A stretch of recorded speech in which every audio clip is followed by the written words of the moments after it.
My wife introduced me to her uncle, the son of a bank president. He and his parents made fun of me for being a high school graduate. When I said I would close my account, they laughed. But when I closed my $7 billion account, look, I'm going to level with you right off the bat. I never gave two craps about playing those ridiculous status games that seem to consume half the people in this country. You know the ones I'm talking about, right? The whole "my car is bigger than yours." My job title sounds fancier. I went to Harvard, so I'm automatically smarter. That makes cocktail parties feel like pissing contests. At 34, I had what most people would kill for, a solid marriage to Claire, a woman who could make me laugh until my sides hurt, and who looked absolutely stunning in everything from sweatpants to evening gowns. I was also the senior consultant for a logistics firm that I'd literally built from the ground up. Starting with nothing but a beat-up laptop and more determination than sense. But here's the kicker, and this is where things get interesting. Most people had absolutely no clue about the real scope of what I'd accomplished. See, my background wasn't exactly what you'd call impressive on paper. I didn't graduate from some fancy Ivy League school with a degree in business administration and a minor in how to be pretentious. Hell, I didn't graduate from any college at all. After high school, while my classmates were busy taking out massive student loans to study subjects they'd never use in the real world, I jumped straight into the workforce at 18. Call me crazy, but I figured learning by doing beat learning by theory any day of the week. But here's the thing that nobody seemed to understand. I had this weird gift for three things that actually matter in business: numbers, systems, and people. Numbers don't lie to you like people sometimes do. Systems either work or they don't. There's no middle ground to hide mediocrity in. And people, well, once you figure out what makes them tick, you can build something incredible together. Over the years, I'd taken that knack and turned it into something most people only dream about.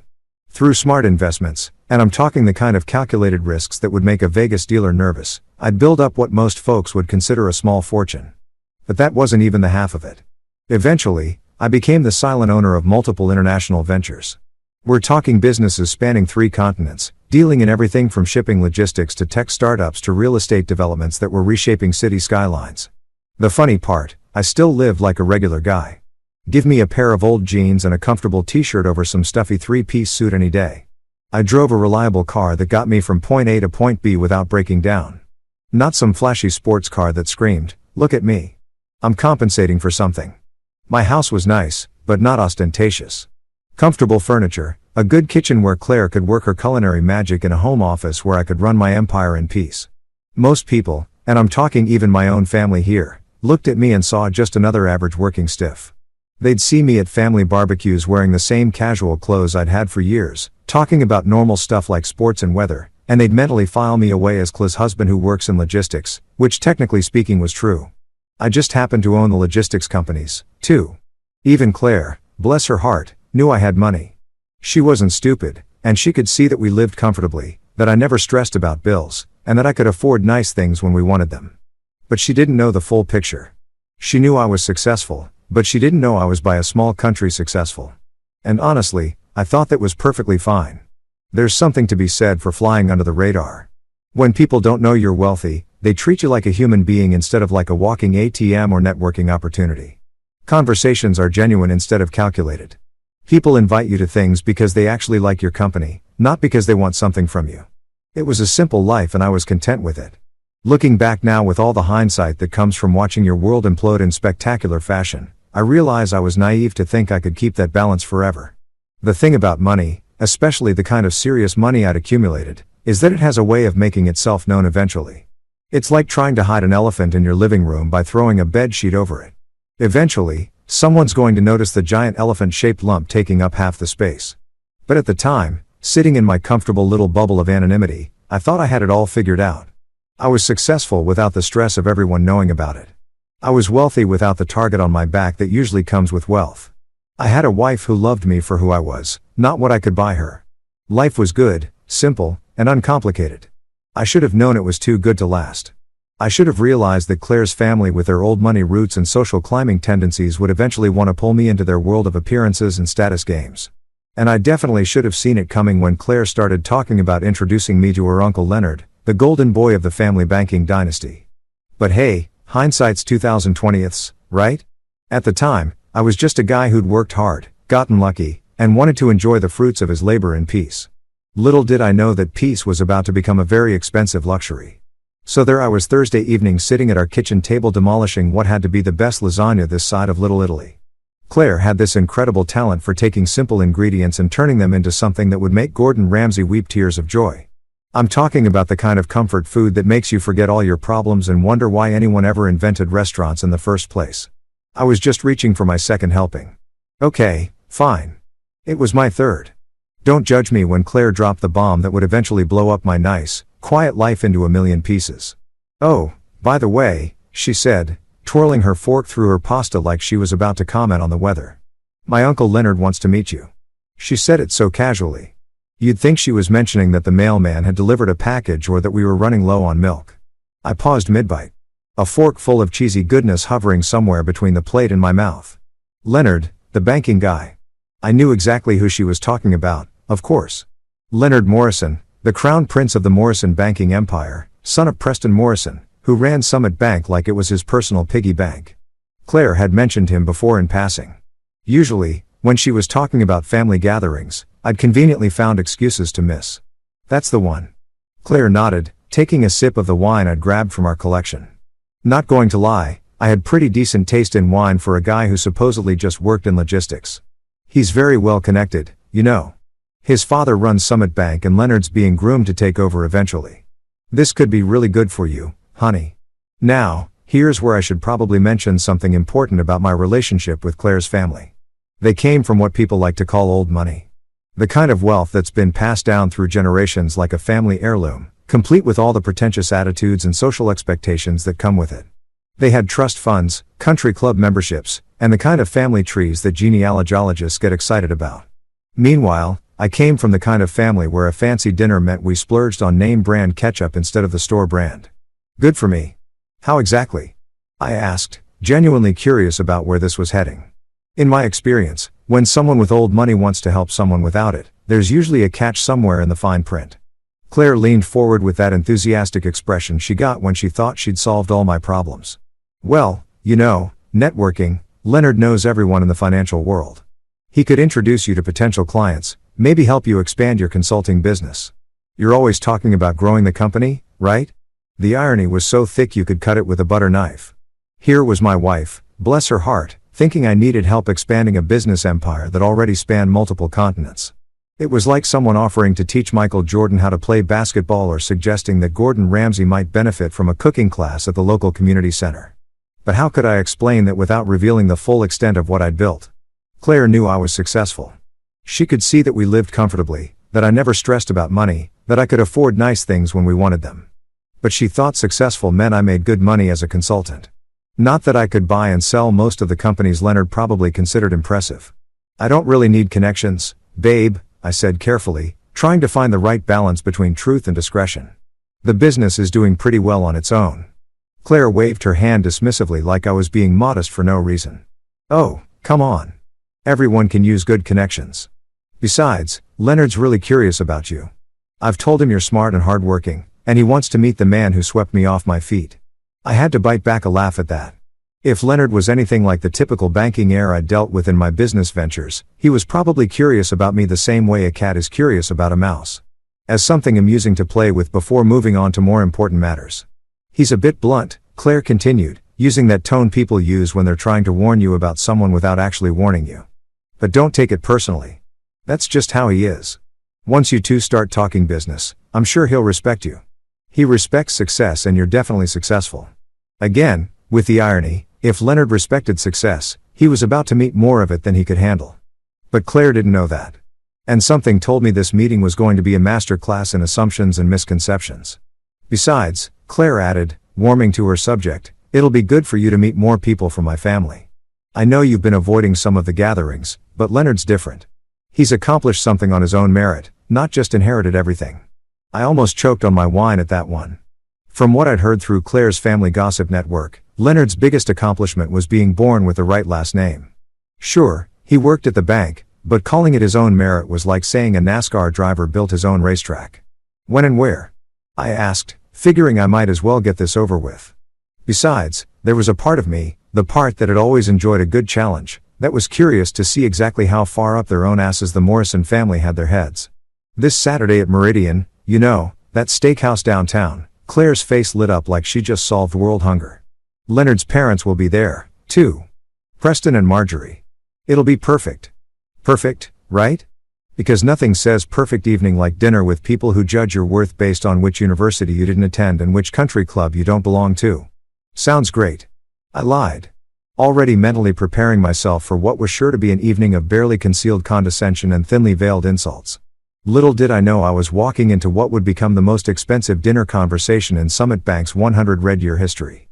Looking back now, I should have trusted my instincts and found an excuse to skip the whole thing.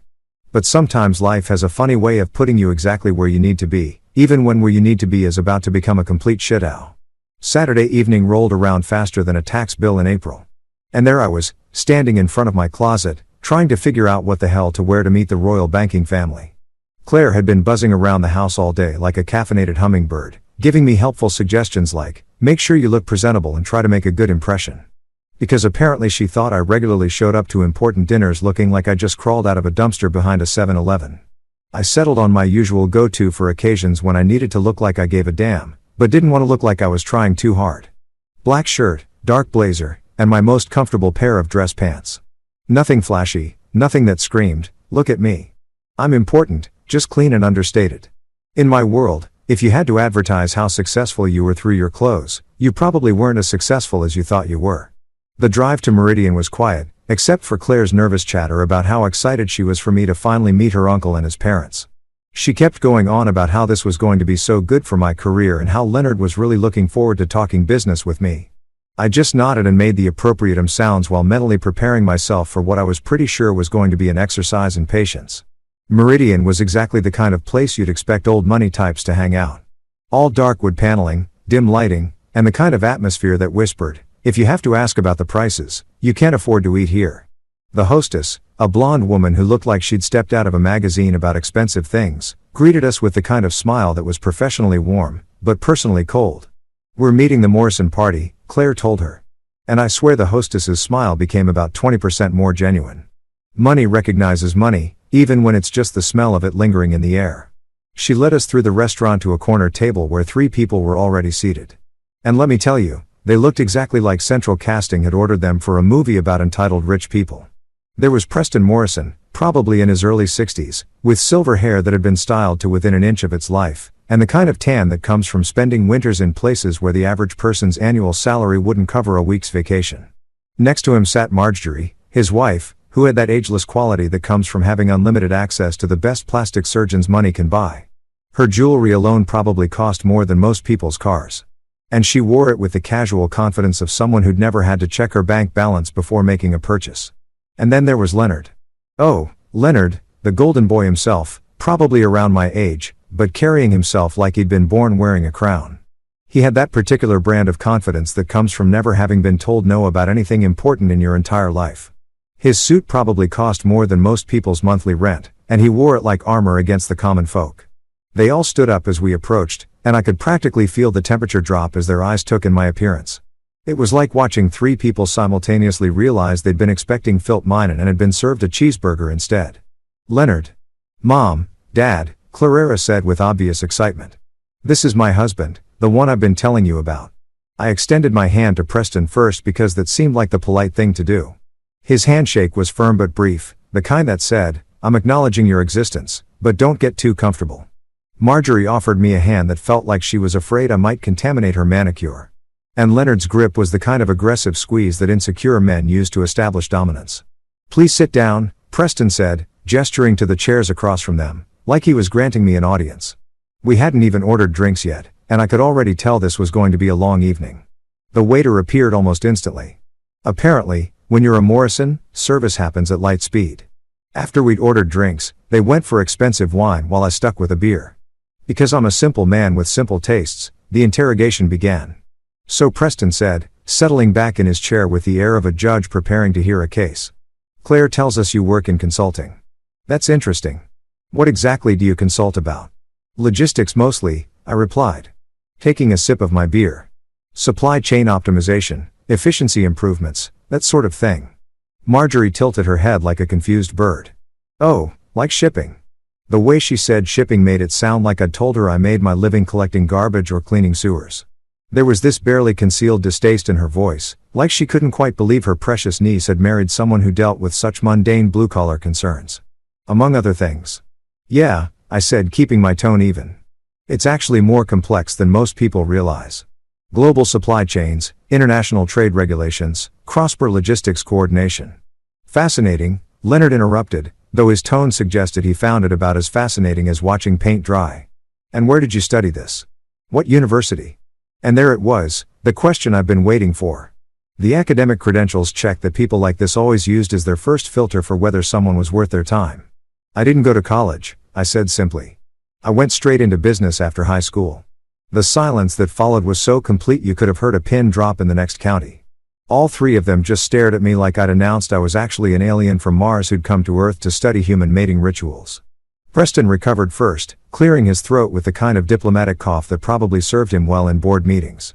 Ah, well, that's quite entrepreneurial of you. The way he said entrepreneurial made it clear he meant stupid, but was too polite to say it directly. Marjorie's eyebrows had climbed so high they were practically hiding in her hairline, and Leonard was looking at me like I was a fascinating specimen he'd found under a microscope. The look they exchanged between the three of them was the kind of silent communication that only comes from years of shared snobbery. It was the look that said, "Oh honey, we were expecting someone impressive and instead we got this." And that, ladies and gentlemen, was when I knew this evening was going to be absolutely epic. What happened next was like watching a masterclass in passive-aggressive warfare, except instead of being the observer, I was the target sitting in the middle of the battlefield with a bullseye painted on my forehead.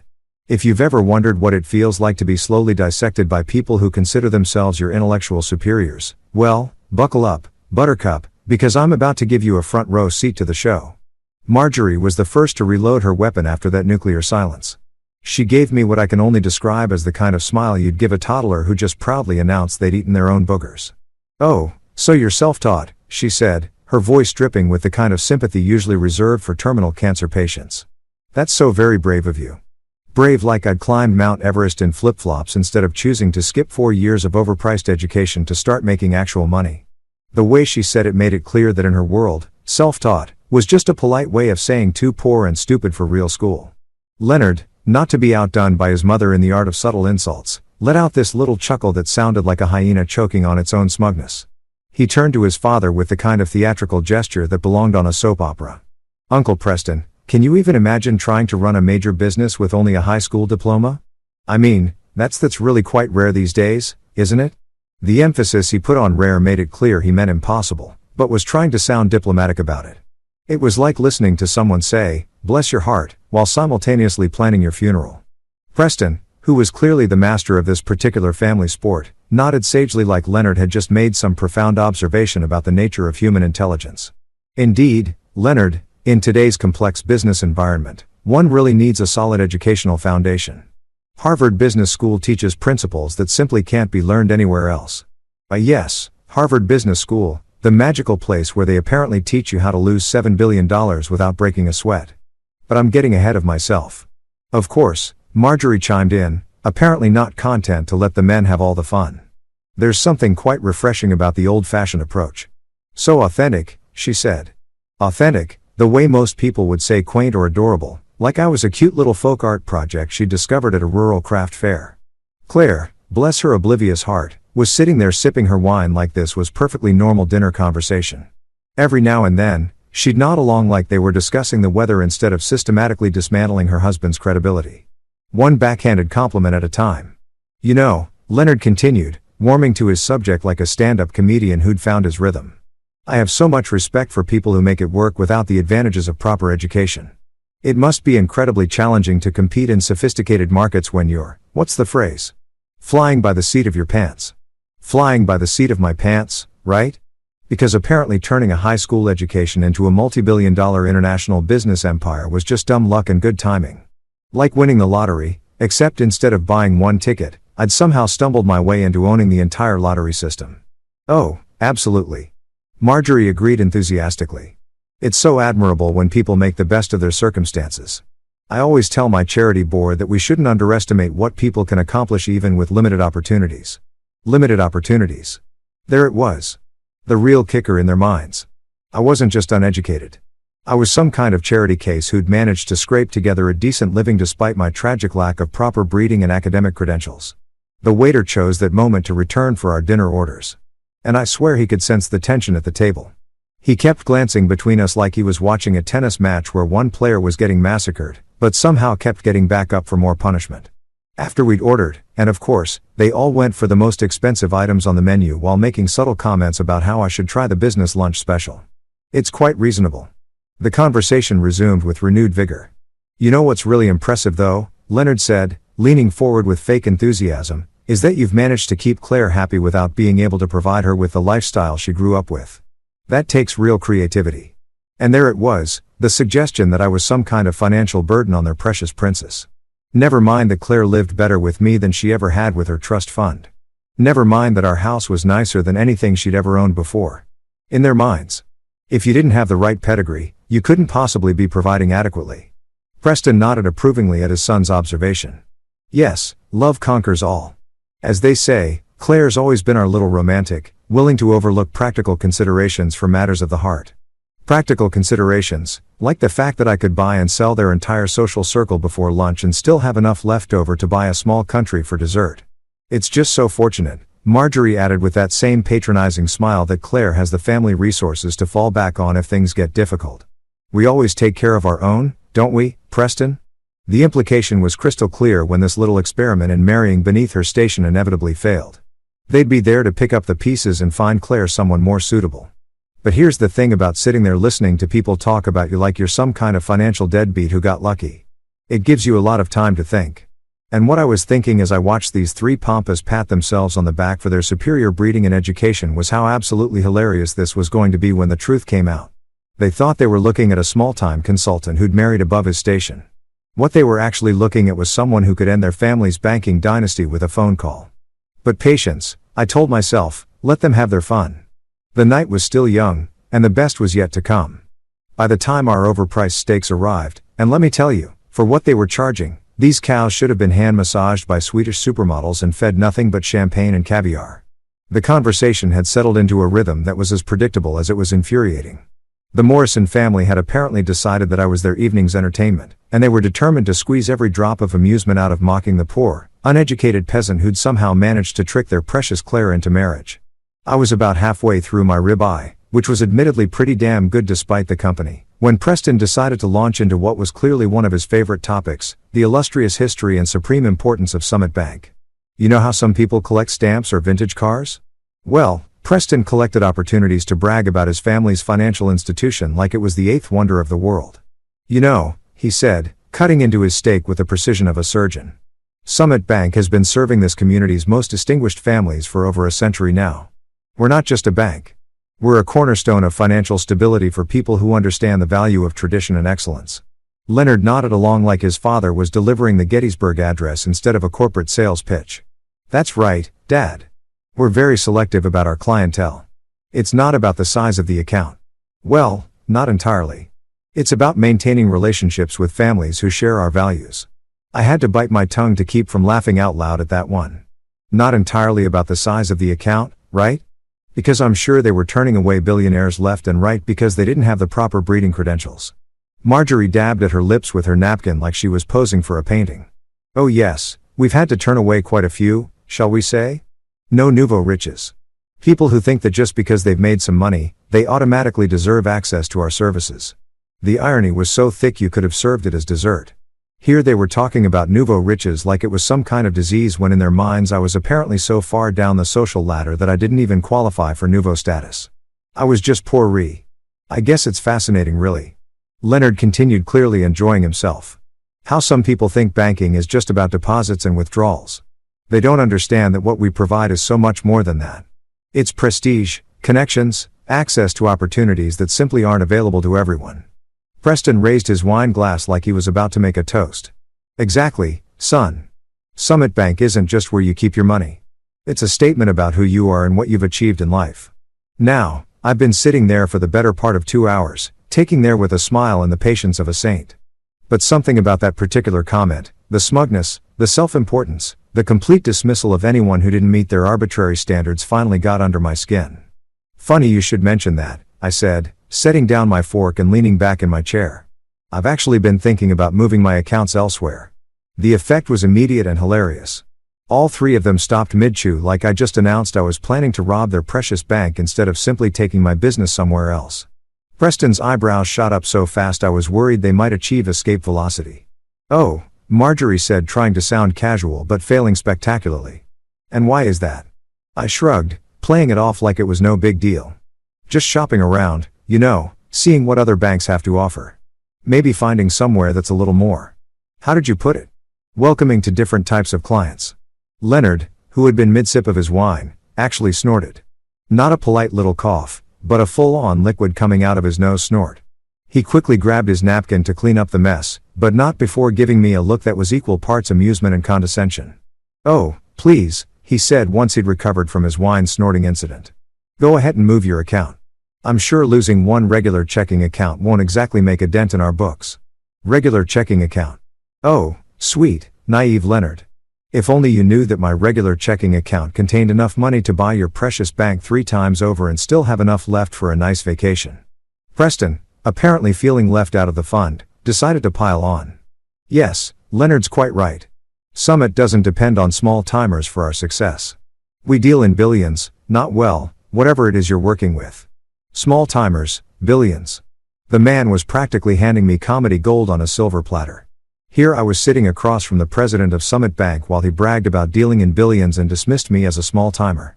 It was like watching someone brag about how tough they were while unknowingly picking a fight with a Navy SEAL. "Billions, huh?" I said, taking another sip of my beer. "That's impressive." "Oh yes," Marjorie chimed in, apparently not wanting to be left out of the family sport of financial dick measuring. "Preston has grown Summit's assets under management to over $15 billion.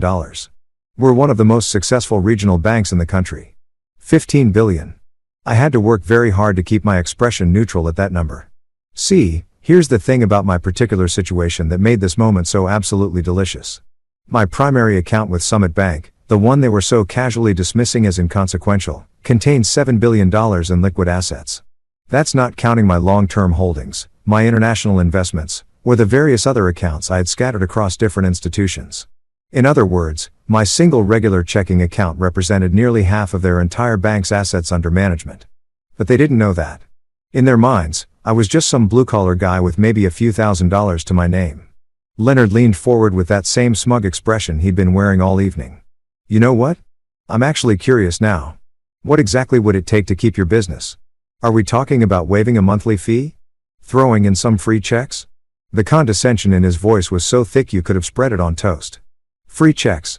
The man was offering me free checks like I was some kind of charity case. I smiled back at him, and for the first time that evening, it was a completely genuine smile.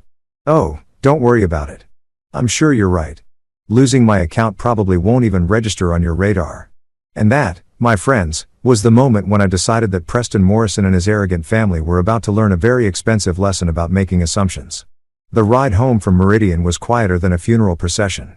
Except instead of mourning someone's death, I was quietly planning the financial assassination of an entire banking dynasty. Claire sat in the passenger seat, humming some tune she'd heard on the radio earlier, completely oblivious to the fact that her husband had just been declared war on by her own family. And that said husband was about to return fire with the economic equivalent of a nuclear weapon. "Well, that went well," Claire said cheerfully as we pulled into our driveway. She had this amazing ability to rewrite history in real time, turning what had clearly been a disaster into some kind of social victory. "I think they really liked you once they got to know you." I stared at her for a moment, wondering if we had attended the same dinner or if she'd somehow been transported to an alternate dimension where her family hadn't spent the entire evening treating me like something they'd scraped off their shoe. "Really? That's your takeaway from tonight?" "Oh, come on," she said, waving her hand dismissively as we walked toward the front door. "You know how they are. They're just particular about people. But once you prove yourself, they'll come around." Prove myself, right? Because apparently building a multi-billion-dollar business empire from scratch wasn't proof enough of anything except my lack of proper breeding credentials. I unlocked the front door and we stepped inside. Claire immediately kicking off her heels and sighing with relief. "My feet are killing me. Those shoes look amazing, but they're torture devices in disguise." "Claire," I said, following her into the living room. "We need to talk about what happened tonight." She turned around with that slightly exasperated expression she got when she thought I was being overly dramatic about something. What about it? Look, I know they can be a little intense sometimes, but that's just their way. They don't mean anything by it.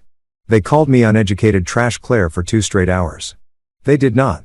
She protested, though her voice had that slight uncertainty that meant she knew damn well they had. They were just curious about your background. There's nothing wrong with that. Curious? I couldn't help but laugh at that one. Your uncle offered me free checks like I was some kind of charity case. Your aunt talked about me like I was a fascinating specimen from the wrong side of the tracks. And your cousin acted like my very existence was an insult to his precious bank. Claire flopped down on the couch and gave me the kind of look you'd give a child who was throwing a tantrum over something trivial. You're being way too sensitive about this. So what if they asked about your education? So what if they made a few jokes? That's just how wealthy families operate. They test people. It's not personal. Not personal. Jesus Christ. If that wasn't personal, I'd hate to see what they considered a direct attack. They suggested you were slumming it by marrying me, I pointed out. They implied that your family would need to support us financially when my little business inevitably fails. How exactly is that not personal? Oh, please, Claire said, rolling her eyes in a way that made me want to scream. They were just teasing. You need to learn to take a joke. Besides, it's not like you don't make jokes about other people. And there it was, the moment I realized that my wife, the woman I'd thought knew me better than anyone else in the world, had absolutely no clue who she'd actually married. She saw the teasing, the condescension, the barely veiled insults. And her response was that I should just suck it up and take it like a good little peasant. Right, I said slowly, taking a joke. Got it. I walked over to the bar cart in the corner of our living room and poured myself a generous glass of whiskey. Not because I needed liquid courage for what I was about to do, but because some moments in life require the proper ceremonial accompaniment, and this was definitely one of them. Look, Claire said, her tone softening like she thought she could smooth this over with a little sympathy. I know tonight was probably overwhelming. My family can be a lot to handle when you first meet them, but they're good people, and once they see how successful you are, they'll warm up to you. How successful I am, I repeated. Right. Exactly. Once you start doing business with Leonard, once they see how smart and capable you are, they'll realize they misjudged you. It just takes time. I took a sip of my whiskey and looked at my wife. Really looked at her and realized that she was just as clueless as her family. She thought successful meant making decent money as a consultant. She had no idea that her husband could buy and sell her entire family's precious bank like it was a used car. Well, I said finally. I've made a decision about Summit Bank. Oh, good. Claire perked up immediately. Are you going to set up a meeting with Leonard? I knew you'd come around. This could be really great for your business. Actually, I said, savoring the moment. I've decided to close all my accounts there, transfer everything to overseas banks. The silence that followed was so complete, I could hear the grandfather clock ticking in the hallway. Claire just stared at me like I'd announced I was planning to join the circus or become a professional yodeler. You're what? She said, finally closing my accounts, moving my money, all of it. But why? That's completely insane. Do you have any idea how much business you could get through Leonard's connections? I had to laugh at that. Trust me, babe. I don't need Leonard's connections. This is ridiculous, Claire said, standing up and starting to pace around the living room like a caged animal. You're throwing away an incredible opportunity because your feelings got hurt. That's not how business works. My feelings got hurt, I repeated. Is that what you think this is about? What else could it be? Look, I get it. They weren't exactly warm and fuzzy tonight, but you can't let pride get in the way of smart business decisions. Moving your accounts won't hurt them. It'll just hurt you. I finished my whiskey and set the glass down on the coffee table. We'll see about that. The next morning, while Claire was still sleeping off her frustration from the night before, I called my financial advisor. Marcus Chun had been handling my portfolio for the better part of a decade. And he was one of the few people who actually understood the full scope of what we were dealing with. Marcus, I said when he picked up, it's time to move everything out of Summit Bank. Every account, every investment, every penny. I want it all transferred to our overseas partners within the next 2 weeks. There was a pause on the other end of the line. Everything that's a significant move. Are you sure about this? Dead sure. And Marcus, make sure they feel it. 2 weeks. That's all it took for my quiet little act of financial revenge to turn into what I can only describe as the banking equivalent of a natural disaster. 14 days from the moment I made that phone call to Marcus, and Summit Bank went from smugly dismissing my insignificant account to having what I'm pretty sure was a collective nervous breakdown. The first sign that something was happening came on a Tuesday morning.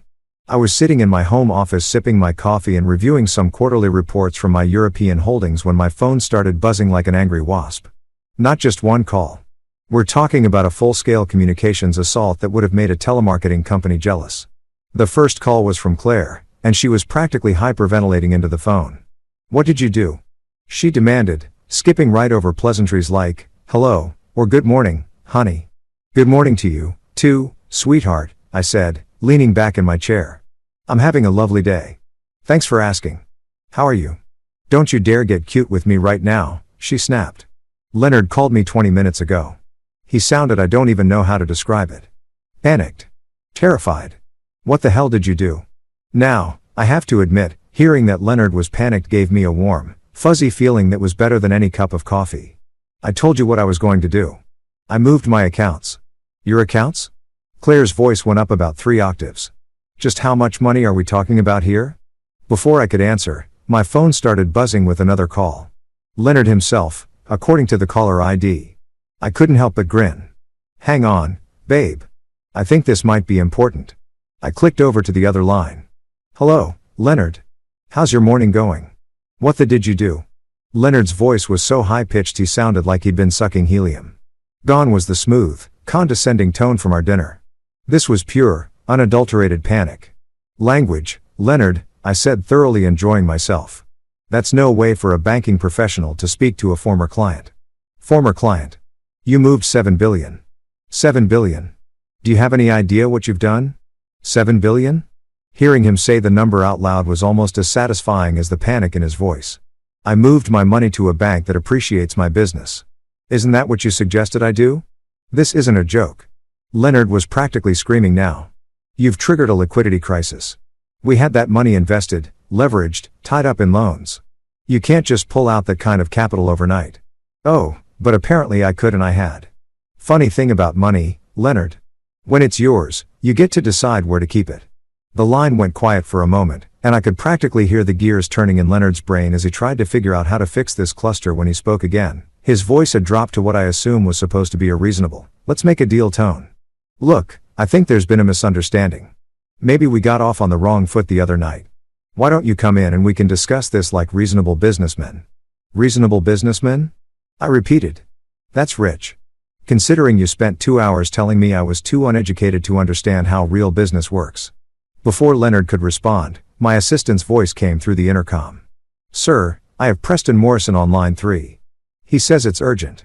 I had to bite my lip to keep from laughing out loud. "Leonard, I'm going to have to let you go. Your father's calling." "Wait, don't." I hung up and switched to line 3. "Preston," I said cheerfully. "What a pleasant surprise. Twice in one day, I get to talk to the Morrison family." Preston's voice was much more controlled than his son's, but I could hear the strain underneath the professional composure. "Mr. Grant, I believe there's been some kind of mistake with your account transfer." "No mistake," I said. "Everything went exactly as planned." "I see. Well, perhaps we could schedule a meeting to discuss this situation. I'm sure we can work something out that's beneficial for everyone." "Beneficial for everyone. I'm used, you know." That's exactly what I was hoping for during our dinner the other night. Funny how perspectives change when the shoe's on the other foot. There was a long pause before Preston spoke again, and when he did, his voice had lost all pretense of casual politeness. "Mr. Grant, you need to understand the gravity of this situation. The withdrawal of this amount of capital has serious implications, not just for our bank, but for our entire regional economy." "Really? But I thought Summit Bank dealt in billions. Surely losing one little account from a small-timer like me wouldn't even register on your radar." Another pause. Longer this time. "Perhaps," Preston said carefully. "We underestimated the scope of your business interests." "Underestimated? That was one way to put it." "Perhaps you did." My phone buzzed with yet another call. This time it was my assistant again. "Sir, I have Marjorie Morrison on line 4. She's crying." Crying? The woman who had spent an entire evening treating me like something she'd found stuck to her shoe was now crying because her family's bank was imploding. I almost felt bad for her. Almost. "Preston," I said, "it sounds like your family is having quite a day. Maybe you should go check on them." "This isn't over," Preston said. And for the first time, I heard real anger in his voice instead of panic. "You're absolutely right," I replied. "It's not. After I hung up, I sat back in my chair and looked out the window at my perfectly manicured lawn. Somewhere across town, the Morrison family was probably having the worst day of their privileged lives, watching their century-old banking empire teetering on the edge of collapse because they'd decided to mock the wrong guy at dinner. My assistant's voice came through the intercom again. "Sir, there's someone here from Summit Bank's board of directors. He says they've called an emergency meeting." I checked my watch. It wasn't even noon yet, and Summit Bank's board was already in crisis mode. Marcus had warned me that pulling out $7 billion overnight would cause problems. But even I hadn't expected this level of chaos this quickly. "Tell him I'll be right there," I said, straightening my tie. Time to go watch a banking dynasty crumble in real time. And the best part, the show was just getting started. Walking into Summit Bank's main building felt like entering a war zone where the war was being fought with calculators and panic attacks instead of guns and bombs. The lobby, which normally buzzed with the quiet efficiency of financial professionals going about their business, had the frantic energy of an emergency room during a multi-car pileup. Employees were scurrying around with stacks of papers. Phones were ringing nonstop, and I could see more than a few people who looked like they were seriously considering updating their resumes. The receptionist, a young woman who probably made more in a year than most people's parents, looked up at me with the kind of desperate expression usually reserved for people who've just watched their house burn down. "Mr. Grant, they're waiting for you in the main boardroom, 32nd floor, elevator bank to your right." I thanked her and made my way to the elevators, passing clusters of employees who were having hushed, urgent conversations. I caught fragments of words like liquidity crisis, emergency protocols, and how the hell did this happen? It was like walking through the financial equivalent of a natural disaster site. The elevator ride to the 30th floor was probably the longest minute and a half of my life. Not because I was nervous, but because I was trying so hard not to laugh out loud that I was practically giving myself an aneurysm. By the time the doors opened, I had composed myself enough to look appropriately serious for what was about to be the most satisfying business meeting of my entire career. The boardroom was exactly what you'd expect from a century-old bank trying to prove its importance. All dark wood paneling, leather chairs that probably cost more than most people's cars, and oil paintings of dead white guys who'd apparently been very important at some point in banking history. But the atmosphere in the room was anything but impressive. It felt more like a funeral parlor where everyone was still arguing about how the deceased had died. Preston Morrison sat at the head of the table, looking like he'd aged about 10 years since our dinner 2 weeks ago. His usually perfect silver hair was slightly disheveled, and there were dark circles under his eyes that suggested he hadn't been sleeping well. Marjorie sat to his right, her designer makeup doing its best to hide what appeared to be genuine distress. And Leonard looked like he'd been hit by a truck, backed over by the same truck, and then had the truck parked on his chest for good measure. "Mr. Grant," Preston said, standing up as I entered the room. His voice was carefully controlled, but I could hear the strain underneath. "Thank you for agreeing to meet with us." "Of course," I said, taking the seat across from them like this was just another business meeting instead of the financial apocalypse I'd single-handedly triggered. "I have to say, this is a much nicer venue than our last conversation." The silence that followed was so thick you could have cut it with a chainsaw. Preston cleared his throat and sat back down, his hands folded on the table like he was trying to keep them from shaking. "Mr. Grant, I believe, we owe you an apology." An apology from Preston Morrison, the man who'd spent an entire evening talking about me like I was some kind of financial parasite, was now apologizing. If someone had told me 2 weeks ago that this moment would happen, I'd have suggested they seek professional help. An apology for what exactly? I asked because I wanted to hear him say it. I wanted to hear every single word of their admission that they'd upped spectacularly. Preston's jaw tightened, but he pushed forward. "We regret our earlier comments. They were inappropriate and unprofessional." "Inappropriate and unprofessional," I repeated slowly. That's one way to describe spending 2 hours mocking someone's education and calling them a financial burden. Marjorie, who had been sitting there looking like she was attending her own execution, finally spoke up. "We didn't mean, we were just," she trailed off, apparently unable to find words that would adequately explain away their behavior. "Which comments specifically are we talking about here?" I continued because I was enjoying this way too much to let them off easy. "The ones about me being too uneducated to run a business. The ones about my money not matching. Or maybe the ones about Claire needing your family's financial support when my little consulting firm inevitably fails." Leonard, who had been staring at the table like it held the secrets of the universe, finally looked up. His face was pale, and when he spoke, his voice cracked like a 13-year-old boy's. "We didn't know. We had no idea about the scope of your financial position." And there it was, the admission I'd been waiting for. They weren't sorry for being, they were sorry for being to someone who turned out to be richer than they were. So, you're not sorry for treating someone badly, I said. You're sorry for treating the wrong someone badly. Preston held up his hand like he was trying to stop a runaway train. That's not what we meant.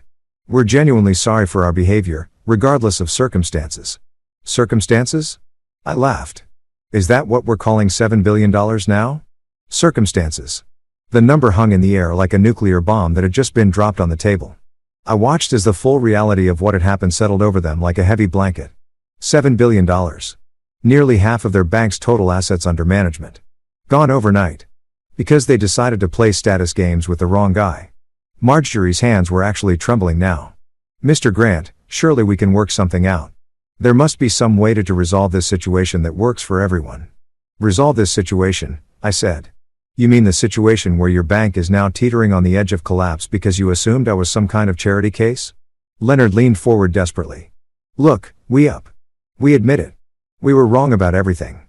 But pulling your money out like that, it's not just hurting us. There are innocent people who work here. People who had nothing to do with what happened at dinner. That actually gave me pause for a moment. He was right. There were probably hundreds of employees at Summit Bank who were now facing unemployment because their bosses had terminal cases of elitist assholery. But then I remembered the way they'd talked about me, the condescension, the barely concealed disgust, and my sympathy evaporated like morning dew. You know what, Leonard? You're absolutely right. There are innocent people who are going to suffer because of this. But here's the thing. They're not suffering because I moved my money. They're suffering because you and your family are apparently too stupid to run a bank without insulting your biggest clients. Preston's face was getting redder by the minute. Mr. Grant, what exactly do you want from us? What did I want? That was a damn good question. I wanted them to understand what it felt like to be dismissed and belittled. I wanted them to realize that their century of inherited privilege didn't make them better than anyone else. I wanted them to learn that actions have consequences, even when you're rich and connected. But mostly, I wanted them to squirm a little bit more before I decided whether or not to completely destroy their family's legacy. I was just about to answer Preston's question about what exactly I wanted from them. And let me tell you, I had some very creative ideas brewing when the boardroom door opened with the kind of dramatic timing that Hollywood screenwriters dream about. The whole room turned to look, and I swear you could have heard a pin drop in the next county, and walked Miles Barrett, chairman of Summit Bank's board of directors. And let me tell you something about Miles. This guy was old school banking royalty. We're talking about a man who'd been making financial decisions since before some of these people were born, who'd survived more market crashes than most people had seen movies, and who commanded the kind of respect that made grown bankers wet themselves when he walked into a room. But here's the thing that made this moment absolutely perfect. Miles Barrett and I went way back. Not in some casual, we met at a conference once way, but in a we've done serious international business together for years way. We'd worked on trade deals that involved moving more money across borders than some countries' entire GDP. He knew exactly who I was and exactly what I was worth down to the last penny. Miles, I said, standing up with a genuine smile spreading across my face. What a pleasant surprise. The effect on the Morrison family was immediate and spectacular. Preston's face went from red to white so fast I was worried he might be having some kind of medical emergency. Marjorie's mouth actually fell open like she was a cartoon character who'd just seen something impossible. And Leonard, poor Leonard, looked like he'd just watched his entire world collapse in real time, which, come to think of it, was exactly what was happening. Miles walked over and shook my hand with the kind of firm, respectful grip that two equals exchange when they've done serious business together. Good to see you again, though, I have to say, I wish it were under better circumstances. Better circumstances, I repeated, glancing back at the Morrison family, who were all staring at us like we were speaking in ancient hieroglyphics. Well, circumstances have a way of working themselves out, don't they? Miles looked around the table at Preston, Marjorie, and Leonard, and I could see something shift in his expression. It wasn't quite anger. Miles was too professional for that, but it was definitely disapproval of the highest order. We need to talk, he said to Preston. But his tone suggested it was less of a request and more of a direct order from the man who could fire him with a phone call. Of course, Miles, Preston said, trying to regain some composure. We were just discussing the situation with Mr. Grant here. The situation, Miles said slowly, like he was tasting something unpleasant. Is that what we're calling it? He turned to me with an expression that was part apology and part professional damage control. I want you to know that the board had absolutely no knowledge of how our staff had been treating one of our most important clients. The words hung in the air like a neon sign advertising the Morrison family's complete and utter failure to do their basic job. I could see Leonard's face cycling through about 17 different emotions, landing somewhere between humiliation and the dawning realization that his career was probably over. Most important, Marjorie whispered like she was afraid to say it too loud in case it made it more real. Miles looked at her with the kind of expression you'd give a child who just asked why the sky was blue.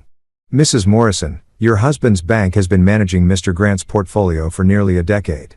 His account represents," he paused, apparently doing some mental math, "approximately 47% of Summit Bank's total assets under management." 47%. Holy, even I hadn't realized it was quite that much. I mean, I knew $7 billion was a lot of money, but hearing it put in those terms, nearly half of their entire bank, that was beautiful. That was poetry. Leonard's voice came out as barely more than a croak. "Wait, you know the chairman personally?" I looked at Leonard like he just asked if water was wet. "Leonard, Miles, and I have been working together on international trade projects for years.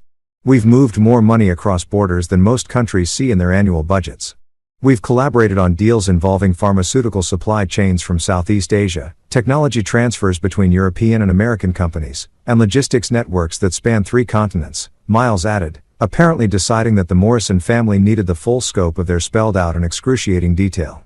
"Mr. Grant isn't just a client. He's one of the most sophisticated international businessmen I've ever had the pleasure of working with." The silence that followed was the kind of complete, crushing quiet that usually occurs right after someone drops a nuclear bomb. Preston was staring at me like I just sprouted wings and announced I was actually an alien from Mars. Marjorie looked like she was about to faint. And Leonard looked like he was mentally updating his resume while simultaneously planning his suicide. But you didn't go to college," Marjorie said weakly, like this was some kind of defense against the reality that was crashing down around them. "No," I said cheerfully. "I didn't. Turns out you don't need a fancy degree to build a multi-billion-dollar international business empire." "Who knew?" Miles turned to look at the Morrison family with an expression that could have frozen lava. "Let me make sure I understand this correctly. You treated one of our most valuable clients with disrespect because you assumed his educational background made him what? Unworthy of your attention." "It wasn't like that," Preston started. But Miles held up a hand that shut him up faster than a power switch. "Actually, let me tell you exactly what it was like," Miles said, his voice getting colder with every word. "You took one look at a man who's brought more revenue to this bank than any other single client in our history. Decided he wasn't good enough for your social circle and proceeded to mock him for an entire evening. Is that about right?" No one answered. "Probably because what the hell could they say?" "Yes, we're exactly that stupid and arrogant." Miles continued, apparently not done with his verbal demolition of the Morrison dynasty. "Do you have any idea what this is going to cost us? Not just the immediate liquidity crisis, but the reputation damage. Word is already spreading through the financial community that Summit Bank drove away a multi-billion-dollar client because of personal prejudice." "Miles," Preston said desperately. "Surely we can work something out. This is all just a misunderstanding." "A misunderstanding," Miles repeated. "Preston, you've been in banking for 30 years. Tell me, in your professional opinion, what do you think happens to banks that insult their biggest clients?" Preston's mouth moved, but no sound came out. He looked like a fish that had been pulled out of water and was slowly suffocating on dry land. Miles turned back to me and his expression softened considerably. "I want you to know that the board is taking this matter very seriously. There will be consequences." "What kind of consequences?" I asked, genuinely curious about how this was going to play out. "Well," Miles said, glancing back at the Morrison family. "For starters, Preston will be stepping down as bank president effective immediately. The board has lost confidence in his ability to manage client relationships." Preston made a sound like he'd been punched in the stomach. Stepping down as bank president wasn't just losing a job. It was losing the family legacy, the social status, everything the Morrison name had built over the past century. "And Leonard," Miles continued, turning to the golden boy who was looking decidedly less golden by the minute. "Your department head position is being terminated as of today. Effective immediately." Leonard's face went through about 6 different shades of pale before settling on something that looked like green around the gills. "You can't. I mean, this isn't all my fault." "Actually, Leonard, it is entirely your fault," Miles said with the kind of calm precision that made it clear this decision was final. "You had dinner with one of our most important clients and decided to mock his background instead of treating him with the respect he deserved. That's not just unprofessional, it's catastrophically stupid." Marjorie, who had been sitting there looking like she was watching her entire world collapse in slow motion, finally found her voice. "This is all getting blown out of proportion. It was just dinner conversation. People say things they don't mean all the time. Miles looked at her like she'd just suggested that gravity was optional. Mrs. Morrison, your dinner conversation just cost this bank $7 billion and potentially triggered the worst financial crisis in our company's history. I'm not sure how much more in proportion this situation could possibly get. I had to give it to Miles. He knew how to deliver a professional kicking with style. Watching the Morrison family realize that their century of inherited privilege wasn't going to save them from the consequences of their own arrogance was better than any movie I'd ever seen. So, what happens now? Preston asked, his voice barely above a whisper. Miles looked at him for a long moment before answering. Now you clean out your office, collect your personal belongings, and try to figure out how to explain to your wife's social circle why the Morrison family name is no longer associated with Summit Bank. And that, ladies and gentlemen, was the moment when a 100 red years of banking dynasty officially came to an end, killed by nothing more than bad manners and the assumption that money always knows where it comes from. Chapter 10. Moving on. A month. That's all it took for the Morrison family's century-old banking empire to completely collapse like a house of cards in a hurricane. 30 days from the moment Miles Barrett dropped the hammer on Preston and Leonard, and Summit Bank went from being a pillar of the local financial community to a cautionary tale that business schools would probably be teaching for the next 50 years. The fallout was absolutely spectacular to watch. And I'm not going to lie, I enjoyed every single minute of it. You know that feeling you get when you're watching a really good movie and the villain finally gets what's coming to them? It was like that, except instead of watching it on Netflix, I had front row seats to the real thing. Preston's resignation became official within 48 hours of our boardroom meeting. The man who had spent an entire evening lecturing me about the importance of proper education and social connections found himself updating his LinkedIn profile for the first time in 3 decades. The board didn't just ask him to step down. They basically launched him out of the building with a corporate catapult. Word through the financial grapevine was that his severance package was about as generous as a parking ticket, and his reputation in the banking community was roughly equivalent to that of someone who'd been caught embezzling from a children's charity. Leonard's professional demise was even more satisfying, if that was possible. The golden boy who had smirked at me about my high school education found himself learning what it was like to be unemployed with a resume that now included drove away the bank's biggest client through sheer arrogance as his most recent accomplishment. I heard through Claire back when we were still speaking that he'd been blacklisted from every major financial institution in the region. Apparently, when you cost a bank $7 billion through your own stupidity, other banks tend to view you as something of a liability. But the real cherry on top of this revenge sundae was what happened to Marjorie, the woman who had spent our entire dinner treating me like a fascinating specimen from the wrong side of the tracks discovered that her social status was directly tied to her husband's professional position. When Preston fell from grace, she fell right along with him. The country club memberships, the charity board positions, the invitations to all the right social events. All of it evaporated faster than water in the desert. I heard she tried to maintain her position by claiming the whole thing was just a misunderstanding, but apparently the local social elite weren't buying it. Nothing kills your standing in high society quite like being married to the guy who destroyed a century-old bank through bad manners. The bank itself managed to survive barely, but it wasn't the same institution that the Morrison family had built. Miles Barrett and the board had to bring in emergency capital from overseas investors, restructure their entire leadership team, and basically rebuild the company from the ground up. They kept the Summit Bank name, but everyone in the financial world knew it was essentially a completely different organization wearing the skin of the old one. And Claire? Well, that's where things got really interesting. And by interesting, I mean it turned into the kind of personal drama that would have made the producers of a soap opera weep with joy. About a week after the boardroom meeting, Claire came home from lunch with her girlfriends looking like she'd been hit by a truck carrying bad news.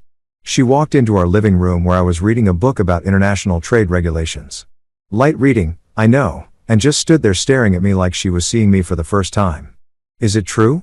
She asked without any preamble. Is what true? I replied. Though I had a pretty good idea where this was heading.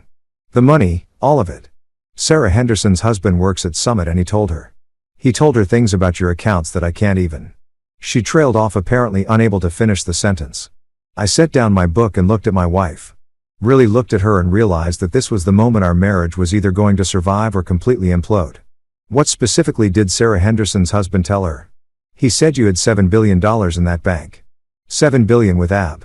She said it like she was announcing that I'd been diagnosed with a terminal illness. He said you've been one of their biggest clients for years. That you own companies all over the world, that you're actually rich. I suggested successful. Everything you thought I wasn't.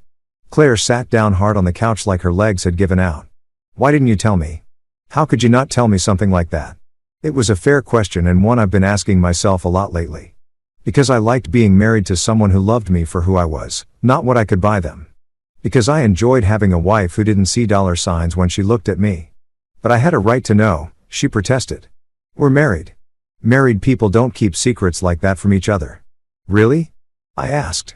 Because you seemed perfectly fine with keeping the secret that your family thought I was trash. You sat there for 2 hours while they mocked me and you said nothing. You told me I was being too sensitive, that I should learn to take a joke. So, forgive me if I'm not entirely convinced about your commitment to honesty in this marriage. That shut her up for about 30 seconds, which might have been a new record. When she finally spoke again, her voice was different, harder, more calculating. Do you have any idea how humiliated I am? My entire family is a laughingstock because of what you did. Preston's career is over. Leonard can't find work anywhere and my mother calls me crying every day about how you've destroyed the family name. And there it was. Not I'm sorry my family treated you terribly. Not I should have defended you. It was how could you humiliate my family like this? She was more concerned about the Morrison family's reputation than she was about the fact that her husband had been systematically insulted and belittled by the people who were supposed to welcome him into their family. Your family destroyed themselves, I said calmly. I just provided the consequences for their actions. Consequences? Claire's voice went up about 3 octaves. You destroyed their lives. Preston worked his entire career to build that bank and you tore it down in 2 weeks because your feelings got hurt. My feelings got hurt again after everything that had happened after watching her family's financial empire crumble because they couldn't be bothered to treat me with basic human decency. She still thought this was about hurt feelings. Claire, I said, standing up and walking over to the window that looked out onto our perfectly manicured lawn. Do you want to know the really sad part about all of this? What? She asked, though her tone suggested she wasn't really interested in my perspective. The really sad part is that none of this had to happen. If your family had just treated me like a human being, not even with respect, just basic human courtesy, we'd all be having Christmas dinner together this year. Preston would still be running his bank. Leonard would still have his job. And Marjorie would still be queen of her little social circle. I turned back to look at her, but instead they decided to spend an entire evening making jokes about my education, my background, and my worth as a human being, and you sat there and let it happen. Worse than that, you told me I was wrong to be upset about it. Claire was quiet for a long moment, and I could see the wheels turning in her head. When she finally spoke, her voice was cold in a way I'd never heard before. So, what happens now? Do you expect me to just pretend that you didn't humiliate my entire family? Do you think we can just go back to normal after this? Normal? I laughed, but there was no humor in it, Claire. There is no normal after this. Your family showed me exactly what they think of me, and you showed me exactly where your loyalties lie. The question isn't whether we can go back to normal. The question is whether there's anything left to go back to. The divorce proceedings started 2 weeks later. Claire claimed I had humiliated her family and made it impossible for her to maintain her social standing. I reminded her that her family had humiliated themselves and that maybe she should reconsider what was actually important in life. We agreed to disagree and our lawyers handled the rest. The settlement was, let's call it, generous. I gave Claire enough money to maintain whatever lifestyle she wanted along with the house and pretty much everything else she asked for. Not because I felt guilty about what had happened to her family, but because I realized that holding on to someone who valued social status more than loyalty was like trying to hold on to water with your bare hands.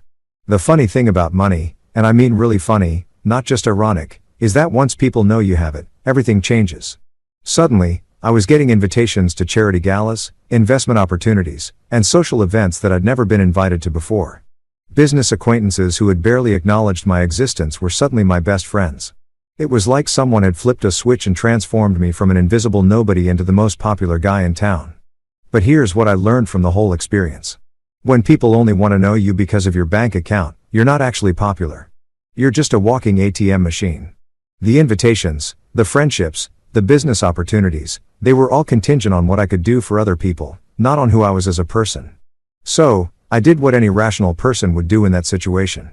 I kept my wealth exactly where it had always been, working quietly in the background while I lived my life on my own terms.